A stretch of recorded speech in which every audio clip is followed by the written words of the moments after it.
What's up, everybody? Welcome back into Birds 365, usually with Mac and Mac. Obviously, I'm not Jody Mac, filling in for Jody today with the one and only John McMullen.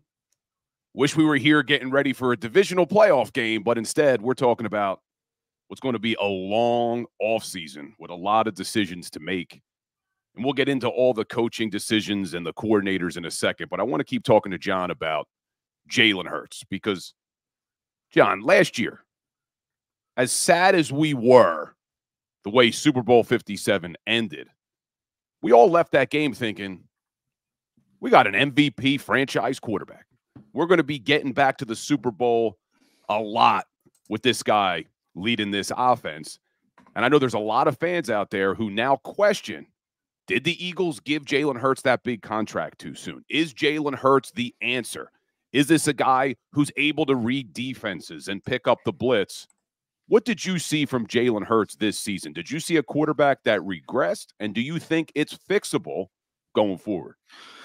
I did see a quarterback that regressed, but I do think it's fixable going forward as well. I mean, this was such a weird season, and trying to get in contact with Mike Gill as we do the show, see what's going on with Mike. But, we're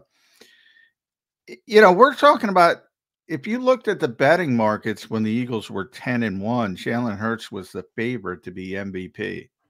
And then just like the rest of the team, he fell off a cliff. And now it's kind of silly to think about that he was in the MVP conversation. So he was playing at a really high level for a long period of time, even though maybe the style points weren't there earlier in the season. And then everything just went to you-know-what. And the question is, why? Did he all of a sudden turn into a bad football player? I don't think that's the case. And that's where, people want to blame the coaching staff, whether it's the change from Shane Steichen to Brian Johnson, whether it's this change from Brian Johnson, a quarterback coach, to Alex Tanney, whether it's Nick Sirianni himself.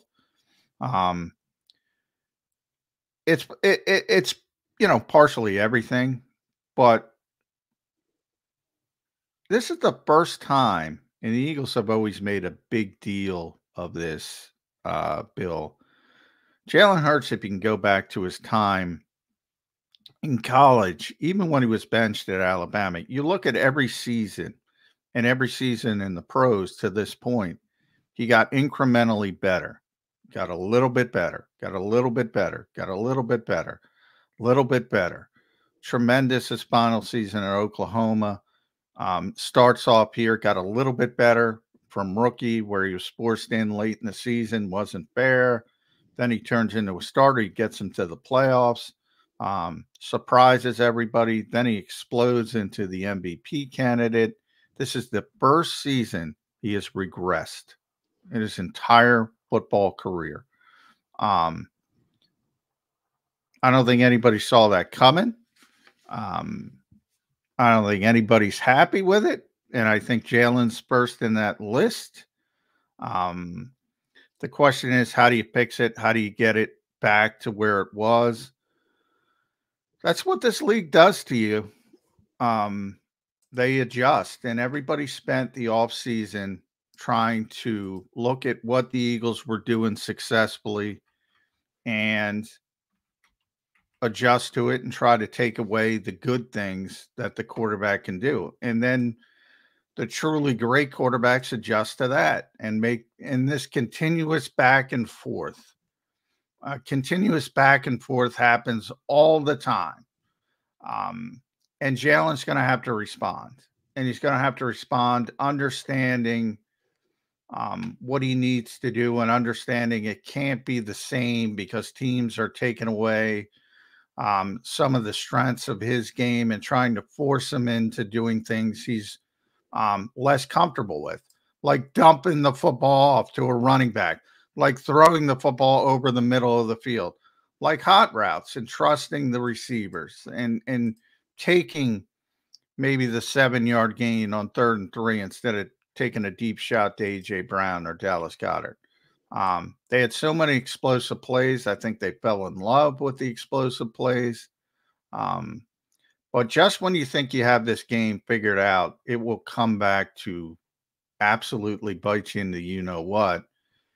I remember covering Dante Culpepper. People may forget when he was a great player before his knee injury, was offensive player of the year, had a tremendous, I think it was 2004, threw for 4,700 yards, had 39 touchdowns. Passer rating was at 110.9. Just one of the best seasons I've ever seen from a quarterback. And I remember he came back the next year and he said, the game has slowed down for him. And I said, uh-oh. I literally remember saying, uh-oh. The minute you think that, and he was really good the next year. It wasn't like an immediate drop off, but then he got hurt. He really had a significant knee injury in the 7th or 8th game, and he was never the same. The minute you think you have this thing solved is the minute they're going to catch up to you. And Jalen has to realize, all right, now it's his turn. And he's got to get better, and he's got to evolve the parts of his game that weren't a strength. I still have faith in Jalen on the field. I do think that some of what you saw this year was with the offense and the play designs, but he definitely needs to be better. That safety he took in the second half against the Bucs is something you see rookie quarterbacks do. That ball wasn't snapped at the 2-yard line. That ball was snapped at the 14-yard line. You cannot take a safety in that situation. I'm glad you brought that up, Bill, because a lot of people criticize Kenny Gainwell, and they forget. And Kenny's trying to make a play, and that was a bad play by Kenny Gainwell when he took the big loss. But then they recovered and got the pass out to Dallas Goedert. They had plenty of room. There's no need to take a safety there. Yeah, just But he's trying to make a play. They're struggling. I get all that, but that's part of the weakness. You have to learn, even in that type of situation, to play for another down, perhaps, if something isn't there. Yeah, a lot of little things like that. Yeah, just a lot of mistakes this year by Hurts. But like I said, I still have confidence in him on the field. This is a guy who set records, literally set records in Super Bowl 57, putting up stat lines nobody's ever put up in the history of the game. But the one thing that has me a little bit concerned is the one thing you've always heard about Jalen Hurts was he was a good leader. Same thing with Nick Sirianni. They had a great culture here. This was a team that could battle adversity. And now you start to look at what happened over the last few weeks. It seems like maybe there's some cracks in the foundation of that culture. You're hearing some leaks about how the team wants Jalen Hurts to be a more vocal leader.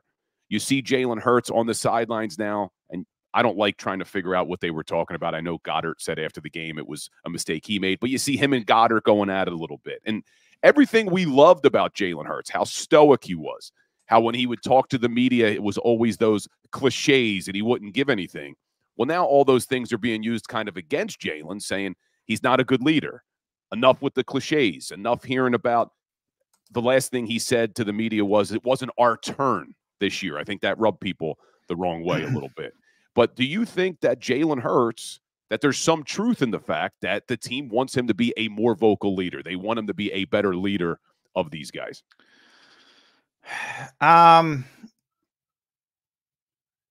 Yes and no. In the case of he's very stoic, and we're going to get Mike Gill, as you mentioned, people love that about him. And now they dislike about him. It's basically the difference between winning and losing, Bill. That's what it is. When you're winning, it's great. Oh, yeah. When you're losing, people want explanations. And I never get that part of it. Now, the one aspect, and it's a very small lane, and you can bring Mike up whenever you can, Xander. But here's our buddy Mike Gill. We're talking about Jalen Hurts and his personality, is how stoic he is, Mike. And I look at one specific lane that I have a problem with, and I brought it up earlier on the show. He didn't defend his coach when he had a chance to defend his coach. That I'd say, well, what's going on there? I don't care about anything else. It's like if from a coaching perspective, guys, if Nick Sirianni went out there and said, you know what, so-and-so stinks, this was a horrible game, fan base would be just so upset. But yet they get upset when he says, I got to do a better job, when he protects them, when he says stupid stuff about drawing pass interferences down the field. Well, which one do you want? You can't have both. Same thing with Jalen Hurts. That's how I look at it.